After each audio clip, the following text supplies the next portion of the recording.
اب رزق تنگ ہونے لگے صدقہ دے کے رب سے کاروبار کر لو، صدقے سے تمہارے رزق میں اضافہ ہوگا۔ یہ رب کا وعدہ ہے اور اللہ کے وعدے جھوٹے نہیں ہو سکتے۔ رزق کی برکت کا ایک اور بہت بڑا ذریعہ النکاح ہے۔ فرمایا اگر تم نکاح کرو گے، تم فقیر ہو وہ تمہیں غنی کر دے گا۔ لوگ کہتے ہیں بچہ پیروں پہ کھڑا ہو لے تو پھر نکاح کریں گے۔ اللہ کہتا ہے تم نکاح کرو، ہم پیروں پہ کھڑا کر دیں گے۔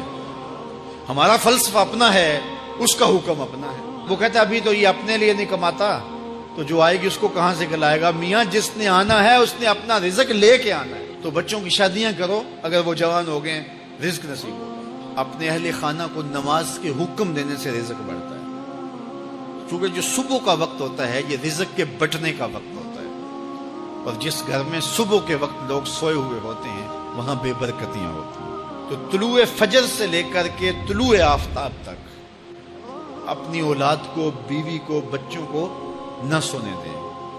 اس وقت رزق بٹنے کے لمحے ہوتے ہیں۔ کثیر دعائیں مانگیں، تلاوت کلام مجید پڑھیں، اور نماز فجر مرد حضرات مسجدوں میں جا کے باجماعت ادا کریں، اور گھروں میں جو ہے وہ بیٹیاں بہنیں مصلے بچھا لیں، تو اللہ کی رحمتوں کا نزول ہوگا۔ اب ایک حدیث میں رزق کے اضافے کا ایک اور نسخہ ارشاد کیا گیا۔ میرے حضور نے فرمایا جو شخص یہ چاہتا ہے کہ اس کے رزق میں برکتیں ہو اور اس کی عمر میں اضافہ ہو تو وہ اپنے رشتہ داروں کے ساتھ سلوک اچھا کرے۔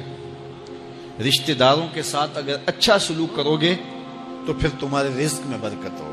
غریب ہیں تو ان کی مدد کرو، ان کی بیٹیوں کی شادیاں اپنے ذمے لے لو اگر اللہ نے آپ کو وسعت دی ہے، ان کی پریشانیاں بانٹ لو، ان کا قرضہ ہے تو اتارنے کی کوشش کرو، ان کو مشکلات سے نکالنے کی کوشش کرو۔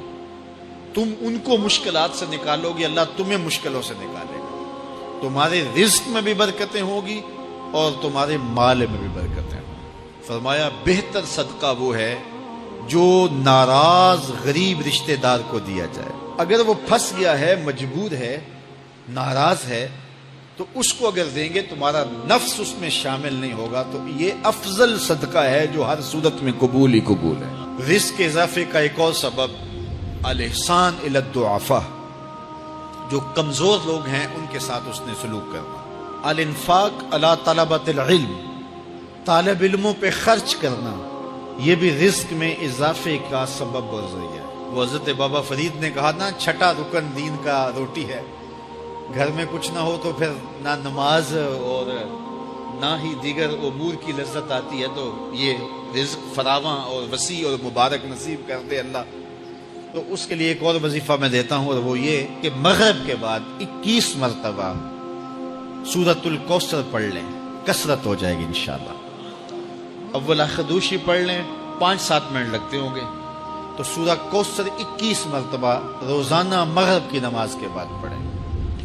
اور اگر بہت زیادہ مسائل ہیں تو ہر نماز کے بعد پڑھ لیں، تو انشاءاللہ آپ دیکھیں گے کہ گھر میں برکتیں اترتی محسوس ہوں گی، انوار کا نزول ہوتے محسوس کریں گے۔ تو یہ وہ رزق کے اسباب ہیں، اگر ہم اختیار کر لیں تو ہم اللہ کی خاص رحمتوں کے حقدار ہوں۔